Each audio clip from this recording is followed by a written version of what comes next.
भगवान की कृपा से ही यह इतना पवित्र आयोजन हुआ है।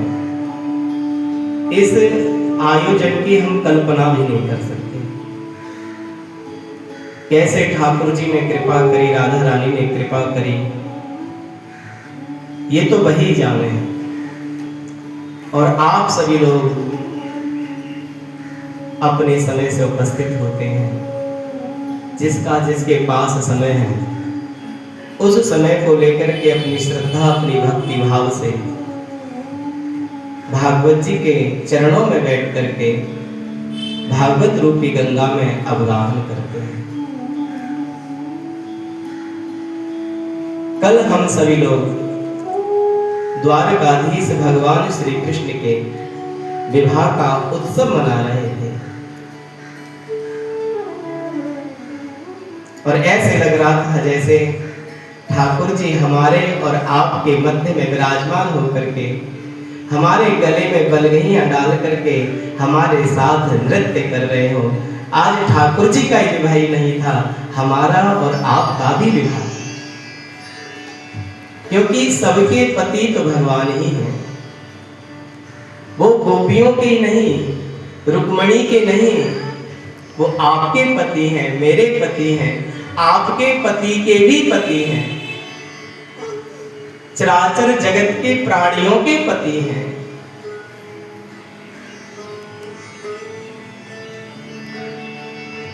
द्वारकाधीश भगवान श्री कृष्ण का प्रथम विवाह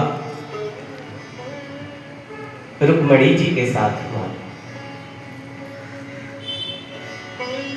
रुक्मणी जी के प्रथम पुत्र हुआ प्रद्युम्न।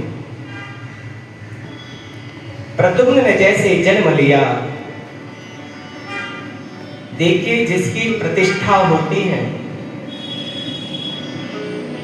उसके शत्रु भी बहुत होते हैं, अनायास पैदा हो जाते हैं। तो हमारे द्वारकाधीश भगवान श्री कृष्ण ने जब से जन्म लिया है तब से उनके शत्रुओं की कमी नहीं रही है। उनके जीवन पर हम दृष्टि डालें तो कितना कष्ट भगवान ने संसार में आकर के सहन किया। हमारे और आपके जीवन में थोड़ा सा कष्ट आ जाए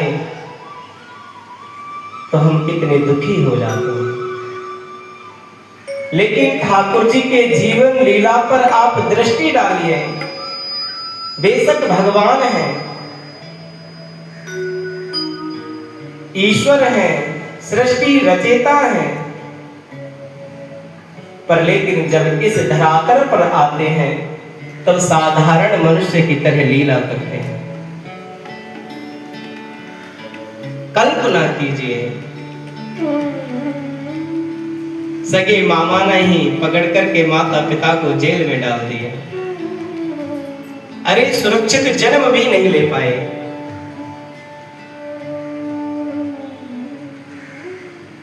और जेल खाने से निकल करके भागना पड़ा गोकुल में। कितना कष्ट गोकुल में सहन, फिर भी अकासुर बकासुर तमाम दैत्यों को कंस ने भेजा और यहीं पर ये शत्रु कम नहीं हुए। कंस के मर जाने के बाद भी और भी नए नूतन शत्रु पैदा हो जाते हैं। आज रुक्मणी महारानी ने एक पुत्र को जन्म दिया है जिसका नाम है प्रद्युम्न। प्रद्युम्न ने जन्म लिया, 6 दिन के हैं। सम्रासुर नाम का एक दैत्य आया और वह प्रद्युम्न को ही चोरी करके ले गया और आकाश मार्ग से जब जाने लगा तो समुद्र में उस बच्चे को फेंक दिया।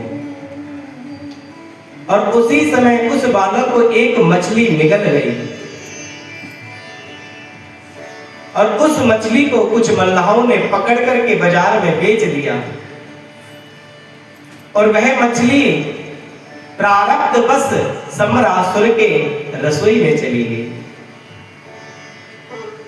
देखिए, इसको कहते प्रारब्ध। सम्रासुर ने कितना प्रयत्न किया, लेकिन हमारी मौत जिसके हाथ लिखी है उसके हाथ होना निश्चित है। तो प्रद्युम्न जो है मछली के गर्भ में सम्रासुर की रसोई में पहुंच गए, और जैसे उस मछली का पेट फाड़ा गया तो उसके पेट से मनुष्य जैसे एक बालक का जन्म हुआ। उस बालक को देख करके सम्रासुर से कहा, मछली ने गर्भ से एक साधारण मनुष्य जैसा बालक है, इसका क्या करें? तो उस रसोई में जो काम करती थी रति नाम था, उसको प्रदान कर दी कि तुम इस बच्चे का लालन पालन करो। रति देवी उस बच्चे का लालन पालन करने लगी। ये प्रद्युम्न है कौन? जब भगवान शिव ने अपना तीसरा नयन उघारा था तो कामदेव उस समय जल करके राख हो गए थे, और जो कामदेव की पत्नी है रति, उसने हाथ जोड़ करके भगवान से कहा, प्रभु मैं अब किसके सहारे जीवन जीऊंगी? आपने मेरे पति को तो भस्म कर दिया। भगवान शिव कहते, देवी अब तुम्हारा जो पति है वो अंग नहीं बेअंग के रहेगा। तो रति कहते, नहीं प्रभु, मुझे तो अंग सहित चाहिए।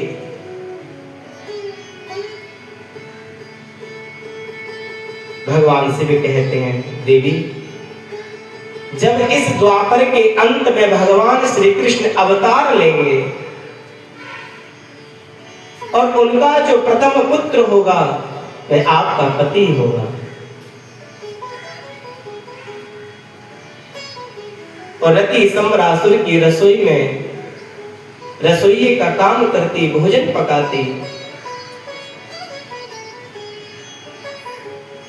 और जो मछली के गर्भ से जो बालक आया उसकी देख रेख करती, उसको नहलाती धुलाती। एक दिन नारद जी ने आकर के रति को बताया, रति जिस बालक की तुम सेवा कर रही हो ये तुम्हारा पति है। और सारा वृत्तांत नारद जी ने रति को सुना दिया। जब रति सारा रहस्य जान गई, अब तो अपने पति की सेवा करने लगी।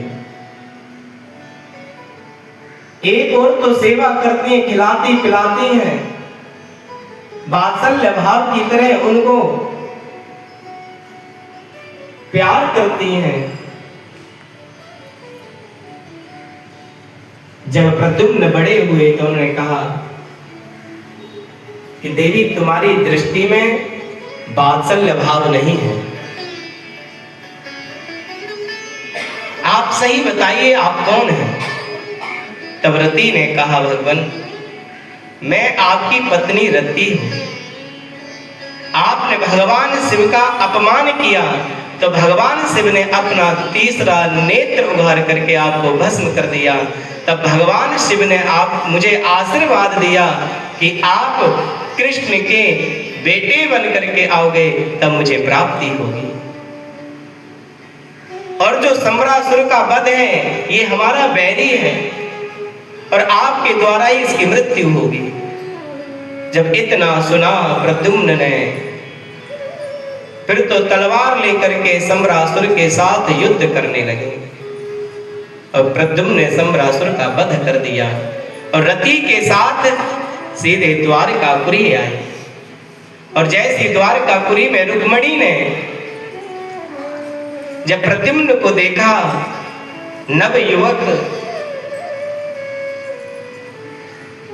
16 वर्षीय और रति के साथ उपस्थित हैं, तो रुक्मणी महारानी विचार करती है कि आज मेरा यदि पुत्र होता तो इतना ही बड़ा होता, आज उसकी शादी हो गई